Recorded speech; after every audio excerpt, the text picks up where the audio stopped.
every episode of Steven Universe through kind of a queer lens. So I am Liz, and I am joined, as always, by my lovely co-host, Squid. Squid. Hello, I'm Squid, aka Sid, also known as Squid. So welcome back, everyone. Thank you again for joining us for this episode, which was a tough one for me. It was a bit harder to get through than the other episodes. We are here to talk about every single one, the good, the bad, the sad. The Frybos. The Frybo. Squid, you want to drop a little knowledge on us about this episode? Yes, so this is season 1, episode 5, Frybo.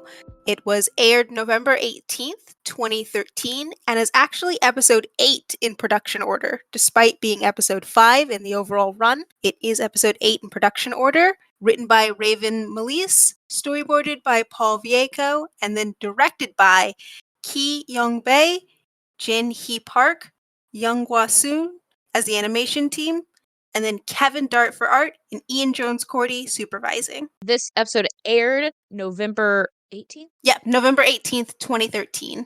That was so long ago. Literally over a decade ago. Okay, that is the year I graduated from college. You don't need to say it like that. Rude.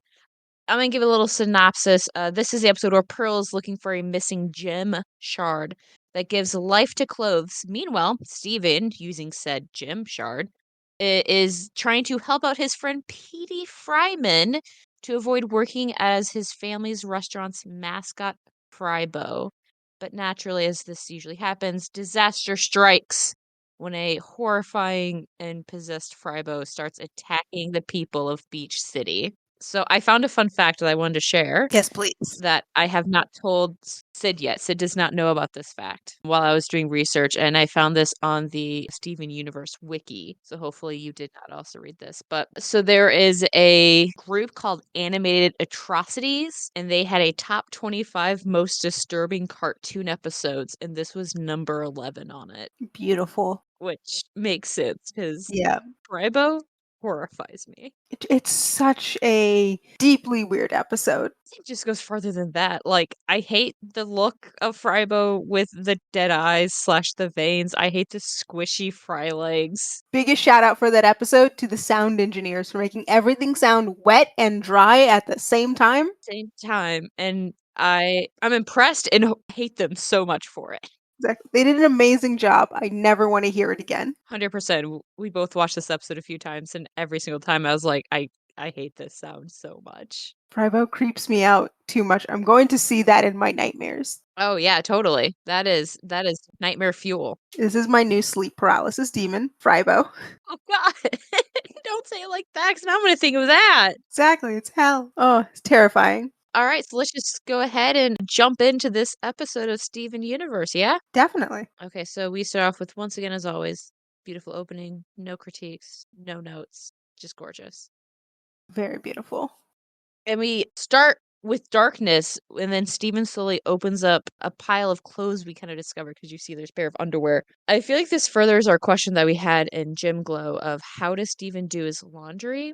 I don't think he does it yet. I think Pearl does his laundry. I think he goes with the crystal gems to do it, but it has to get to a certain pile height. Because his laundry machine is at the temple. Right. But I don't think he's not allowed to use the warp, which is the only way to get to it. So he must have to go with someone. Yeah, I'd say he probably goes with Pearl, who helps him fold his clothes. Like, they go together, start the laundry, and then they, like, fold the clothes together. Yes, I believe that wholeheartedly. Right. My other question is, does Steven ever wear this just straight up plain yellow shirt that we see right on top of the pile when Steven closes the pile halfway through? I don't think so. I don't think Steven wears anything different, at least not until the birthday episode, when Steven has an existential crisis, which relatable.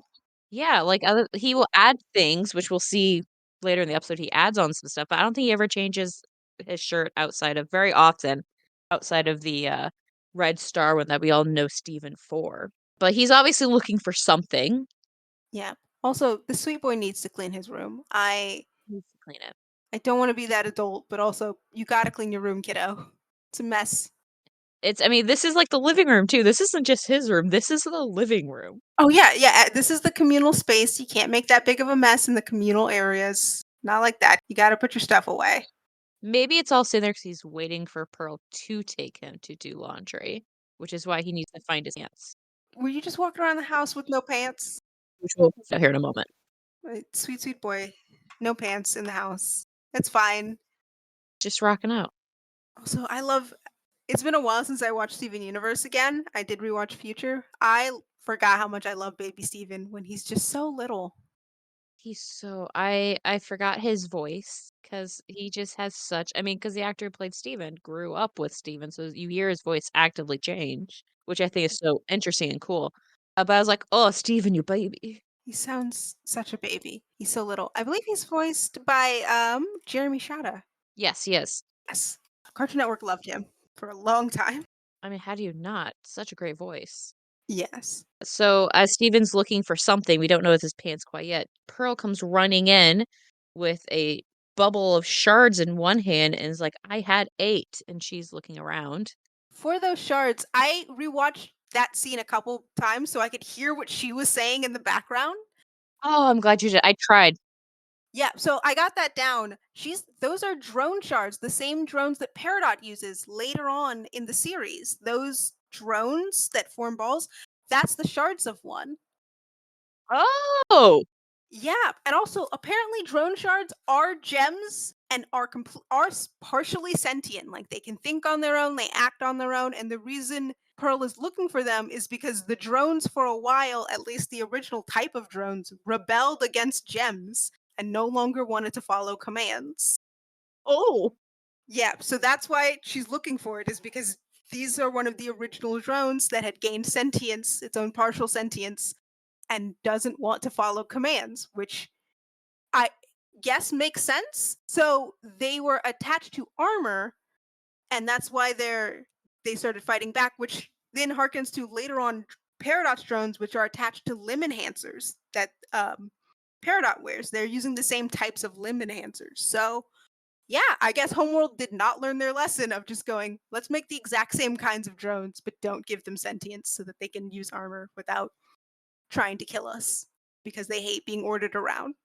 Oh, I'm really glad you did because I that was one of my questions. I'm like, I really am interested in knowing the history of this, and that is both terrifying and awesome.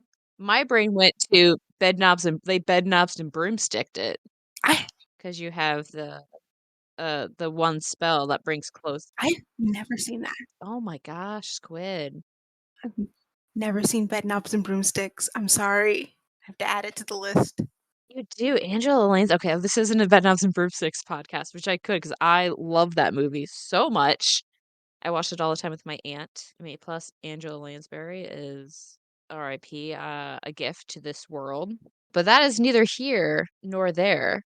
For the drones, they are just semi-sentient creatures that were part of Homeworld's sort of foundational society and were apparently there during the formation of Homeworld and are used to enchant and animate armor or clothing. True, honestly, it seems anything, but mostly clothing to do the bidding of the person who animates them. That seems to be their whole thing. Which, given that it's shards already broken up, the last command it probably had would have been from the war, which is kill crystal gems. I'm assuming. So yeah, they do need to find it and immediately bubble them. That, yeah. So my next thought was this before we get into Steven's part was, do you think that they true like Pearl truly lost it, which I don't, it's not very Pearl-like. Do you think Amethyst hid it in Steven's pants, or because it already showed that it attracts clothing, that it just moved into Steven's pants before Pearl could bubble it? I think a little bit of two of those or three. I mean, it definitely attracts clothing. I think it got into Steven's pants before Pearl could bubble it. I also think Amethyst is similar to Steven in having an incredibly messy just area. And if Amethyst was the one to have it and probably has some of Steven's clothes, and it's just like, yeah, that was in your room or near you. You had Steven's pants because you thought it was funny to prank Steven by taking his pants. And it is a little bit. It is a little bit. The shard gets to the pants before Pearl can do anything about it, and now we have this conundrum. And now we have the pants. So while Pearl is talking about the history of the gem shard, Steven, like me on so many things, is distracted and then realizes that they've been distracted and then is like, crap, I can't just start responding now. So then just goes back to what I was thinking about and then is like, huh? I felt that so hard in my life. Hmm. It's a very relatable feeling of going, I tuned out too much. I can't hop back in. It's too late. I just smile and nod, and now you're focused too hard on smiling and nodding. Like, that sounds great. So Pearl talks about this, then she's like, I'm gonna go look in the town. And Stephen just goes, for my pants? I have to give them some great comedic genius of Pearl being like, I'm looking for this shard and just seeing the pants run across in the background. I know. I really appreciate that. Just like you're like, oh no, Something else is happening, just right back there. something else is happening. But I just want to note that there are 8 shards. Remember, there's supposed to be 8 shards. Pearl has 7 of them. Just I want to keep that, put a pin in that for later in the episode. 8 shards, pin, put. Pin put. So as Pearl leaves and Steven realizes that his pants are currently alive, it comes to possibly one of my favorite things that my little gremlin brain has attached to, which is, "That's unusual!" while pointing at his pants. How much Steven is willing to just roll with it, because so much weird stuff already happens around him, and he was not paying attention to Pearl at all. So he's just like, "Yep, this is something magical happening in the background, not related to Pearl at all." Yeah, Pearl's like, "If you see something unusual, tell me." And then, "That's unusual!" Yeah. I love it so much. It's like any casual thing that happens in Steven's life, he fights with his pants. We've all had that. He tackles them. We've all had that happen. He does a good solid he has some solid dad jokes in this episode, which was one of them being, "I wear the pants in this relationship," when he finally puts his pants on. Mhm. I do also want to point out one interesting thing that I'm realizing happened a lot in season one. The Rose portrait is in the background of a lot of the conversation between Stephen and Pearl. And there's a lot of very creative angling to block out just Rose's face because we never knew that the eyes were closed. And so they did a good job of just never showing you that ever. So we never got to see Rose's face. You know, I've never realized it before, but as I've paused the episode because I play it while we record. Yeah, her face is covered. Yeah, it is still covered. We'll have to track that and see when they finally show her face. Yeah, definitely. Because it is I think that's just like an interesting choice they made of how they hide it without making it too obvious. Like it's not something, oh, obviously we're weirdly blocking it like we get later in the episode when they do some blocking for Steven in his lack of Mhm. items. But in Yep. the things with Rose, they are completely just background information of just hiding her face. Oh, you don't see specifically her eyes. You can see maybe her mouth or the top of her head, but it's never the center where her eyes are at. I like that. I mean, the show does a lot of really great background stuff that you don't realize is, it's so subconscious that you don't even realize it's happening until maybe another time that you are watching and you go, hold on a moment. Yeah. Because, yeah, I've never noticed that. I do remember in the earlier days of the Steven Universe fandom, before the large reveal of spoilers for those, I guess, listening to this and never seeing Steven Universe, the pink diamond reveal was a huge revelation. And before that, when there was just speculation, part of the speculation of Rose's pink diamond was, well, we've never seen her eyes, so her eyes must be diamond shaped. And that's why she's pink diamond. That's why we never see them or they're closed always. It's to hide the diamonds in her eyes. That was one of the earlier theories before we had, true confirmation and actual lore to back it up. Oh, that's a good one. That's pretty great. I remember those days. Those days, those young days, those young, young days. So Steven finds that the gym sharter is in his pants. He's like, oh, I gotta take this to Pearl. He puts it in a sock and then he gets socked it to him by the shard. Get it in the sock, gets socked. He's been socked. He's been socked. Though I kind of wish you would put the shard just in the backpack because I kind of want to see Hamburger Backpack as a sentient thing. You know it would be creepy like Frybo, though. That would be horrific and gross. I imagine it would grow weird fry legs or maybe like Oh, like soggy meat legs. Yeah. If you've seen Cloudy with a Chance of Meatballs, they have like weird burger beetles that like have legs made of meat that crawl around and the face opens, and that was always horrifying as a kid just from the original movie. I imagine it would be the same with Cheeseburger Backpack. I'm still morbidly curious because I'm terrible. It would be horrifying. We know it. I want to see Hor it so though. s I still wanna see it. So Steven goes looking for Pearl.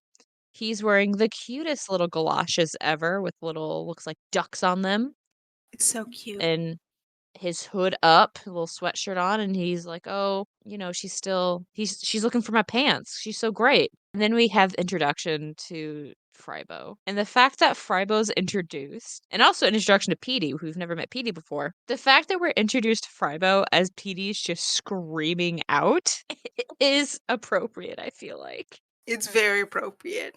It's everything about fast food mascots are always a little bit terrifying, and Frybo is no exception. And I don't think I would want to buy French fries if I saw Frybo. I think I'd skip buying French fries if I saw Frybo. 100%. I would go the other way if Frybo was out because I'd be like, "No, no, Yeah, even if I wanted fries, like I was planning on getting fries today, if I saw Frybo, I would go next week, not today. not today, not today." Like I said, we meet Petey, though the subtitles put PT. His name's Petey, Peedee, who is the youngest Fryman. I love that all the Frymen, their hair are different kinds of fries. I do love that. The straight cut, their dad's like a classic French fry, and then Ronaldo's curly fries. Curly fries, and Petey has kind of the soggy, softer fries. Exactly. The limp fries. Also, Ronaldo, I believe he's just hanging out in the background. I'm choosing to believe this is him texting his girlfriend. Yes, he is, which we don't know his name's Ronaldo yet. You kind of assume because he has the same hair as a bit curly version of hair than as of Petey. He's probably texting his girlfriend. That's true. We don't know this is Ronaldo, but we do know he is someone who looks similar to Petey and his dad and is in the building in an apron, so works there and given the hair, gonna assume related in some capacity. Going back a little bit to Steven's adorable galoshes, who bought those for him? Because he definitely did not buy them himself. Who went with him to go buy those shoes? I would definitely say Greg did. See, I want to say either Greg, but I also believe Garnet would buy those. I just never see any of the Crystal Thems ever like handling money. You know what? That's fair. I don't think they know what that is, really.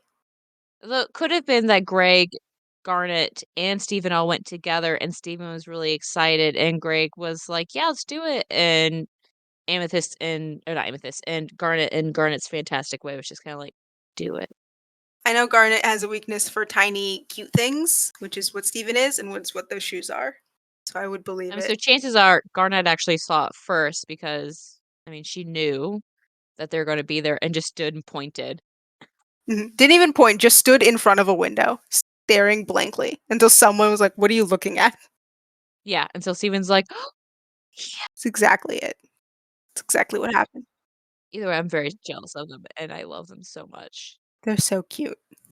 They're so cute. So Mr. Fryman comes out, just keeps calling poor Petey Frybo. And Petey's like, "I'm Petey, Dad." This poor boy. This poor kiddo. He's hitting that this time of life where he realizes that being an adult is truly a scam. It is. Isn't he? I feel like he's either the same age or younger than Steven at the moment and is way too young for this existential crisis to happen right now, I think he's the same age as Steven. which feels a little too. Baby, you're too young for this, Petey. He found out young that being an adult is a scam. And Steven the whole time as Petey's doing this depressive monologue, is just smiling up at him like, "Yeah." Yeah. Also, again, I don't want to be that adult. Why are you wearing Crocs outside in the rain? You got to put on better shoes for that. You have to wear better shoes, Petey. You gotta wear better shoes, my man. Exactly. I'm so worried. I'm so worried for his little feet. It's They gotta hurt. gonna get a cold. It's gonna get a cold. It's gonna get a cold, and that's not comfortable. No. So Petey's continues to lament about he wishes there was a way that he could not work in this suit. And I like that Steven's first thought isn't the gym. It's not. His first thought is, "I'll do it." which I feel like really shows his, like which, happens later in life as he struggles with being both a human and a gem. But, like, he shows his humanity part. It's like the dual sides of Steven. It is. Also, he's just a very giving boy of immediately going, "Oh, I'll do the thing that makes you upset, but I can handle," Yeah. and just jumps on it immediately. Yeah, he immediately tries to help his friend who's sad, and he gets stars in his eyes, and he ends up in the horrific Frybo suit and just gets attacked by birds right away. Mhm. Also, I'm so happy that Steven Universe as a show expressed it because not enough shows express the horror that is seagulls. When someone asks me what I think a rat bird is, it's a seagull, not a pigeon. They're very sweet and very nice. Seagulls are menaces and shouldn't be in the sky. They're evil birds. And I love that. Dang. Listen, as someone who grew up in a coastal city, they're menaces. They are so mean. They'll take the food out of your hand. They don't care about So you. they're like this? They are this was accurate. They're exactly like this where they go, "I don't care that you're here. I'll take the food out of your mouth if I think I can get away with it." I mean, pigeons are fairly brave here in the Midwest. Ah, I've never had one take food out of my mouth or out of my hand. I've had a seagull take a sandwich I was biting into, and I was just like, "Well, there goes my food, I guess. Bye. Thanks for that." I had another seagull steal an entire pizza that we brought to the beach. Just took off with the whole pizza. Didn't even eat it because it fell. It was too heavy and it fell in the water. So none of us got the pizza. I'm also impressed with the gumption. Their their gumption is so much. Pigeons, at least in I grew up in California, at least out there, are not that mean. They're definitely willing to beg you more than any other bird. They'll walk up and kind of just look at you like, "Hey, I'm small and adorable. Yeah, What if you gave me a fry?" Totally valid. I'll give you something. Pigeons go, "No, those are my fries, not our fries. My fries. I'm taking them from you." Evil birds. that's terrifying. I did go to a college where the squirrels would chase people in the quad if they had food Oh, yep. Same here. because they're so domesticated by the students just feeding them or leaving food out that they would actively chase people across the quad if they had food in their hands. I'm choosing to believe that squirrels that live on college campuses are like that. They know they can get free food from young students who don't know better. Yeah. I mean, there was a worker in one of the food halls that would just go out at like 3 o'clock every day and shake up a box of peanuts and sprinkle peanuts on the ground, and squirrels would come running. Oh no.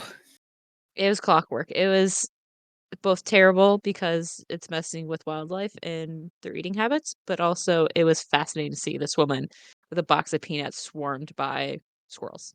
Beautiful. Yeah. But at the episode, that is what the seagulls are like in this episode. They're attacking the Frybo costume, mainly the fries at the top of it, despite this not actually being food, and keep attacking Steven and Petey while in the costume. So finally, they just leave the costume on the ground, which is when Steven gets the thought to use the shard to bring it to life. So he shoos the birds away and chucks them in, and then we are First. cursed with this Frybo who rolls around at first, and then, they realize that they take directions. So you have to stop and get up, Yeah. which PD's really super chill about this magic gym He's stuff. so calm about it. You would think I understand Steven being calm about it. He lives with this. I Yep. guess everyone in Beach City is just kind of used to it at this point. So Petey's not so surprised, but still jumps off the bat. Just immediately starts giving it directions. Mhm. Also, the fact that it rolled around makes me think it's the same as the orbs again because they don't have limbs or legs, they're just circles. So it's used to Yeah. rolling around to get around. Yeah. So it probably came from an orb. Yeah. Then Steven tells it to do a little dance, which then we get the curse of the fry legs and the squishy sounds, which both of them are like, ugh. Uh, Starts dancing, and then Petey gets a compliment from his dad about finally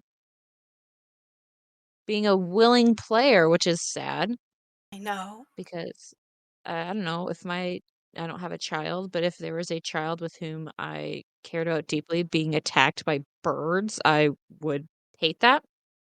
Yeah, I think I might retire the costume or at least do something about the birds to help the kid out. Also, I do like that when Frybo walks around, they leave a trail of fries. Fry's behind him. Just walking around with fries. So they decide that they're gonna go. Steven and Petey are gonna go be kids again. They try and shake on it with Frybo. Frybo physically shakes Petey, and not realizing that this is a very literal creature. Steven's like, "Ah, it's got jokes," and they tell to make people eat fries. Putting a pin in that. Which I wonder. Yep, wonder what's gonna happen with that. Nothing bad Nothing at all. at all. No. But then they do go to, go be kids and ride those penny machines that I forget the name of outside of, arcades and stuff where you can ride them and it's like either a horse or in this case it's a jellyfish and a seahorse. Those little mini Yeah, you carousels. see them take like a spaceship or a train or whatever. Yeah, they're sea critters, which makes sense. I love the way that they like slowly show Petey getting sadder and sadder on this ride. I love the choice to cut off his head. They cut off the bottom half of his head when he goes down. Yeah, so we just like awe and excitement the first few seconds and then goes down. And then it's not as exciting as it used to be, goes down. It's starting to get bad and then goes down. And no, this doesn't bring me joy anymore. Which I think Petey's like 13. That's depressing for a child. Yeah, I mean, it shows how I don't know how much he cares about what his dad thinks. You can tell he's just really thinking of like if my dad ever found out, he'd be so upset with me. Oh, I shouldn't have done that's my responsibility. And then it's just the most depressing conversation or monologue about having a job. But the money you get from a job can't buy back what you lose from working a job. And I was like, It's like, hey, this is a little too much for me as an adult dreading work the next day. it's just heartbreaking because we've all, maybe not all of us, but many people have gone through it to where I worked retail for 10 years, so I worked weekends, and just the amount of stuff I missed on weekends is heartbreaking because my job will never give me enough money to relive it. Exactly. No matter how much money I make, I'll never get to relive the time I spent working this job and everything it took from me. All the time at the job and all the time after when you're too exhausted to be able to do anything. Mm-hmm. It's Preach. Petey shouldn't know this at 13. PD shouldn't. And PD also has that mindset of if your job doesn't, give you a lot of money or whatever, it's not worth doing. Because Steven's like, oh, I work too. I have a job. It's protecting people. I get paid in smiles. And PD's like, that's not a job. Exactly. It's like, no, I mean, you'll find out very quickly this is a very important job to have in this society. Very important. Took me so long. I was trying to remember. I've been just looking up different types of French fries. Petey's hair is steak fries. That's the kind of French fry it is. Oh, steak fries. Yeah, the kind of the The really thick. chunky boys. Yeah, they're like Yeah. really thick but shortcut. It took me. I was in the background going, "What kind of French fries exist?" So I can figure out what kind of fries are Petey's hair. Thank you for looking at that because in my head it was just the soggy fries that you get sometimes. No, because they're steak fries and then curly fries and the classic straight cut, which I think is great. Awesome. That sounds a lot better than soggy fry. Just no soggy fries. Soggy fries. So they have this conversation, and then what happens, Squid? What happens? Well, they're screaming. A lot of screaming. People are not okay in the background. And it's coming from the Frymans. It's exactly. It's coming from the Frymans. It's the pin we put in earlier. We're gonna take that out of just make people eat fries. Can we guess what Frybo is doing? Perhaps making people eat fries. And it's horrifying.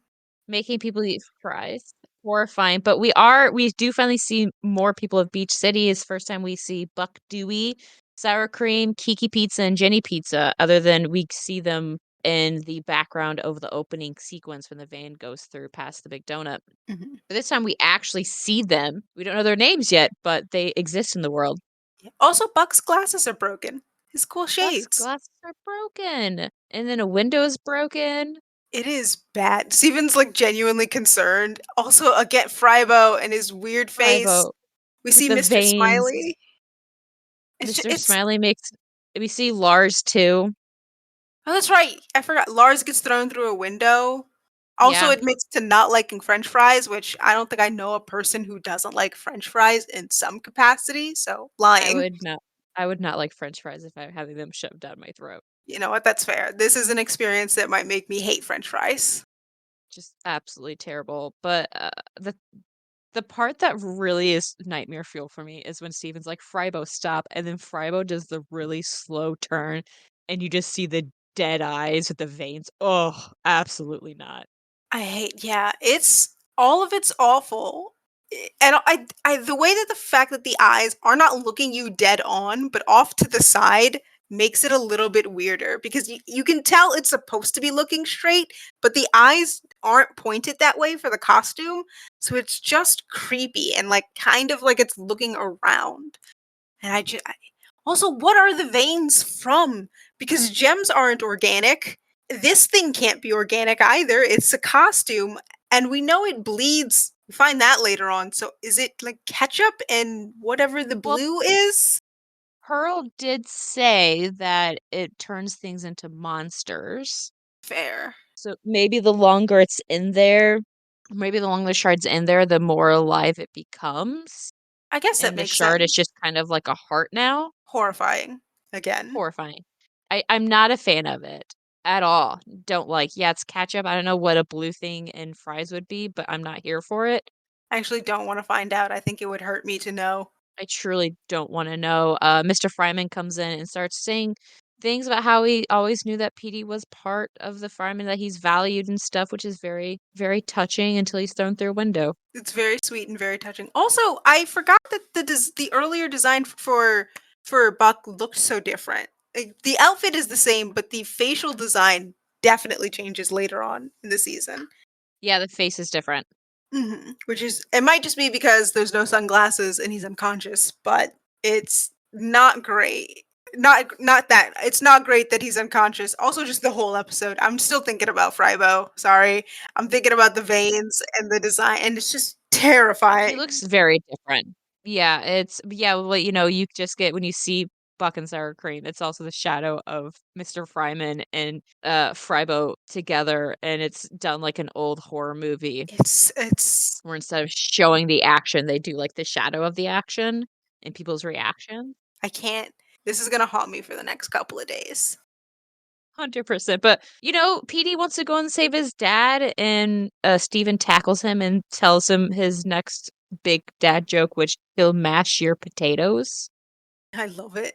Also, he will. He'll mash your potatoes, or he'll mash you with potatoes. He will mash you with potatoes. Exactly. He's gonna mash you with some French fries, and you don't want that. Steven points out that he's going to do his job with his little video game music, and then they get tackled by Mr. Fryman's body. His unconscious body. He didn't tackle his kid on purpose. Unconscious body. But Pearl shows up, still just holding the gems in the bubble, and it was like, "Did you do this?" And Steven immediately is like, "Yes, help." Yeah, I do love that she goes immediately. Did you not remember what I just said earlier about the living armor and the whole rebelling against the gems? And Stephen does not remember that. He was not paying attention. But he owns up to it. He doesn't try to lie. He's like, "I was not listening." Pearl's like, "Oh, Steven." Exactly. And I love she's not mad, she's just more on the like, I'm a little disappointed, but we have bigger things to deal with right now. Making this thing more nightmare fuel, because then she throws her spear into Frybo's eyes and it gushes out ketchup and mustard. Which is horrible, horrific. It bleeds. Also, so much. There's so much blood in it already, and it's ketchup and mustard. I will say the one thing about this moment that I couldn't get out of my head was Pearl, just wipe your eyes. You are touching a table with Wipe your face! exactly. She has touched Tablecloth! exactly. The table has a tablecloth. Just wipe your face on it. It would be so much easier than whatever it is you keep trying to do. I was thinking that I think Pearl's one true weakness is condiments. Because she got sidelined by whipped cream in family breakfast or together breakfast. That's right. I think human food really is just Pearl's biggest weakness is Just human food and condiments. So she drops all the shards, which once again, there are 7 shards, just saying. mhm. But she's blinded by ketchup, and Frybo becomes more horrific because you see it come through the door, and it has the spear out of the eye, and Again, kudos to the animation team for the way they made Frybo move out the door. The entire thing feels like classic monster horror movies where the way it moves is terrifying. It's so unnatural that it is freaky, and I think they did a great job with exactly that. Yeah, definitely. It has, the ketchup across its face. It's wiggling all over the place. PD tries to save his dad and admits that he hates Frybo, which of course that's what his dad focuses on, is that you hate Frybo, not the horrific monster in front of him. Not Frybo is alive and separate from your son, which you thought was Frybo for a second. Hmm. But no. Nope, just that he hates it. How could anyone hate Frybo? He's How could definitely anyone hate Frybo? He's so lovable. he's so lovable and not even before again, Frybo as a mascot too terrifying. I would not go get fries that day.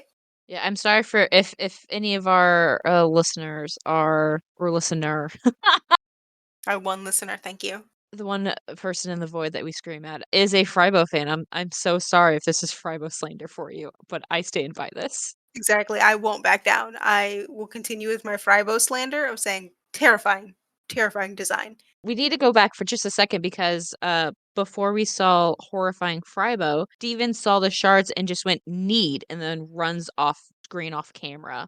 That's right. Because here in a second to save PD and Mr. Fryman, Steven's pants kicks Frybo in the face. They've got a little shard peeking out of the pocket. And then you realize that Steven is trying to do his best, I would say Clint Eastwood, good, bad, and ugly impression, or like I don't know, like a general in a war film impression. I mean, it's definitely a cowboy vibe of.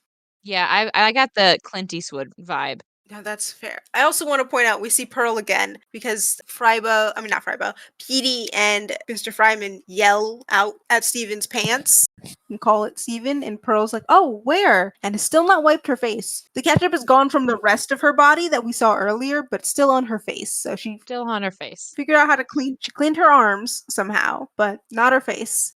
She can't touch it anymore. Exactly. Can't touch her face with her very clean hands to get rid of the little bit of ketchup around her eyes. That's too much for her. Nope. So yeah, Steven's like, your move, Frybo, and then eats the fry that I assume came from Frybo's legs, which gross.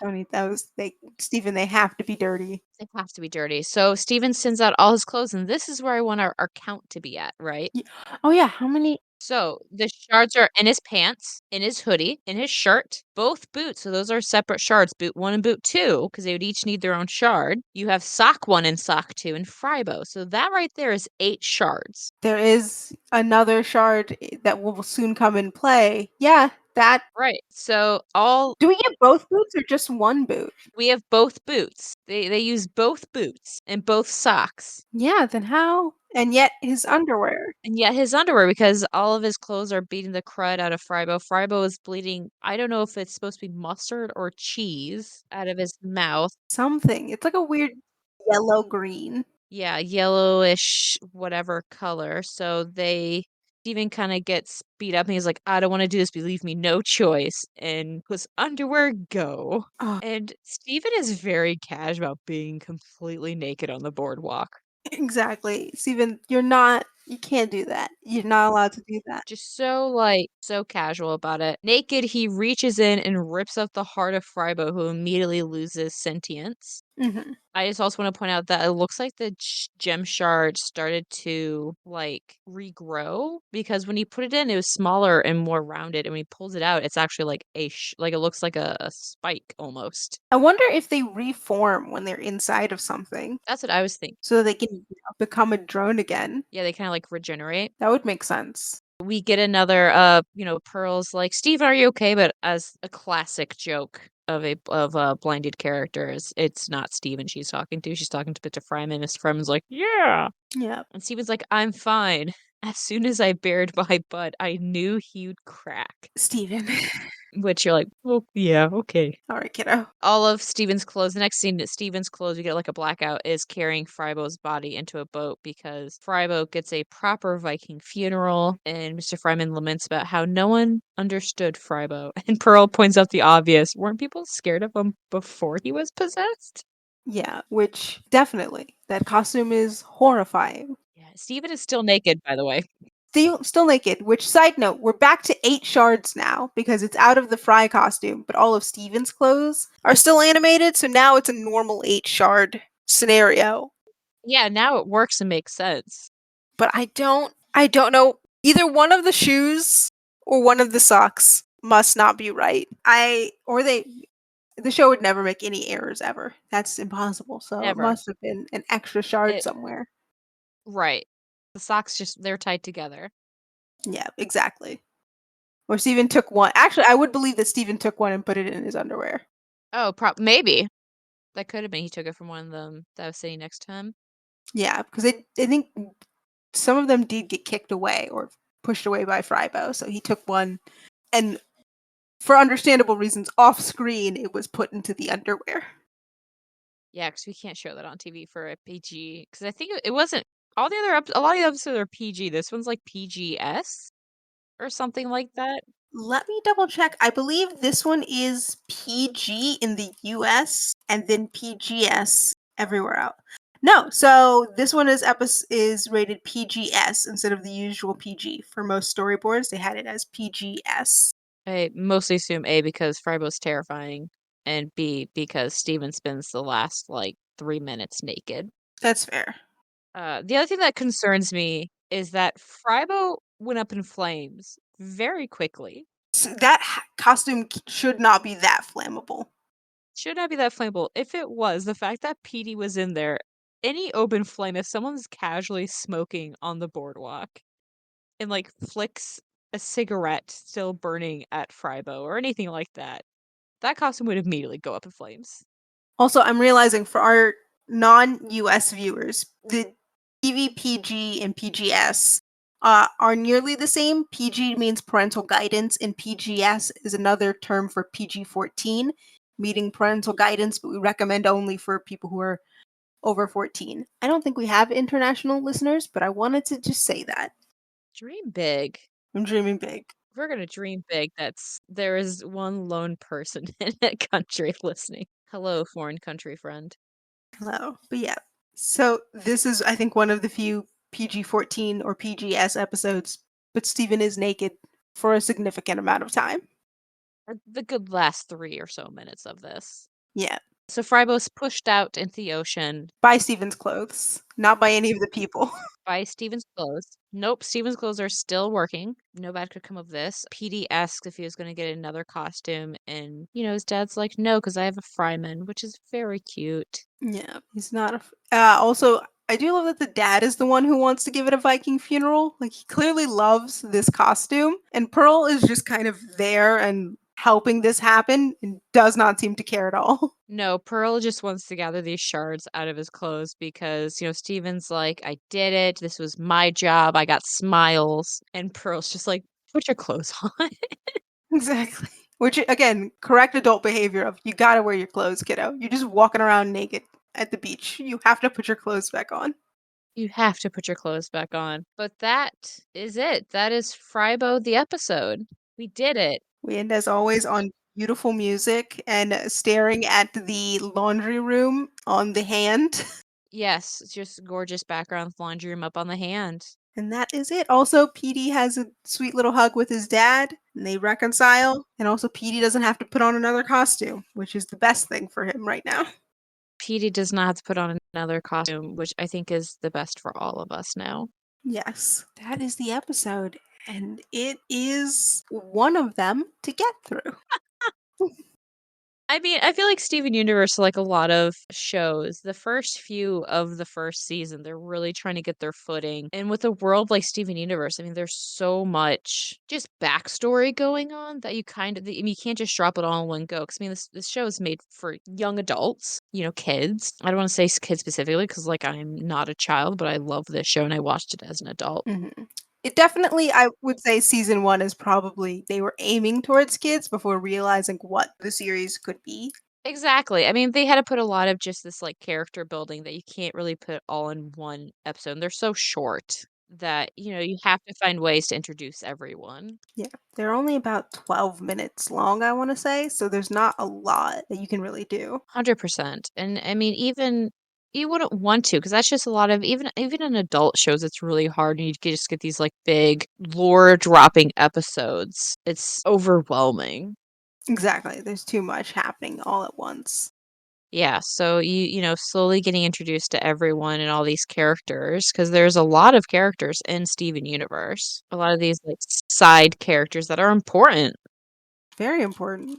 And then you get to, meet not only meet people who are in, and around the world, but also meeting people who are just like part or sorry, not just the gems, but the other people who are part of the world. Like know we've seen the boardwalk before, but we don't spend as much time as I think in this episode where it's about being at the boardwalk or Mhm. being at Beach City and, getting to interact with that. I'm double Yeah. checking. I think this is the first episode that wasn't written or storyboarded by Rebecca Sugar or Ian Jones Cordy. I think so. I know this is the first episode where there is no amethyst or garnet in it. Yes. All the other Mhm, ones there all together. mhm. No, I would say that is episode 6 in production order, not episode 6 in actual order. But the first, so yeah, this would not be the first episode. This would be the first episode in the order they aired that did Mhm. not have Rebecca Sugar on the writing or storyboarding team, but not the first in production to have that happen, which is interesting. I do also find it interesting that this is the 8th episode produced, but the 5th episode Mhm. aired. So just plop this one in between the episodes because this would have come right after the production of Sirius Steven, episode 8 in the airing order, but after the production of Sirius Steven and Bubble Buddies. I like that they kind of sprinkled in these very, like, out of world building, non-gym world building stuff in with gym world building. Because all the other ones we've seen, I mean, we had Gym Glow, which is all about Steven trying to figure out his gym. We have Laser Light Cannon, which is Steven trying to find stuff for the gems. We have the Cheeseburger Backpack, which is the gems doing gym history stuff. Together Breakfast is all about this is really the first episode we've had that is more about the world outside of the gyms. Exactly. They needed to give a break for just a moment.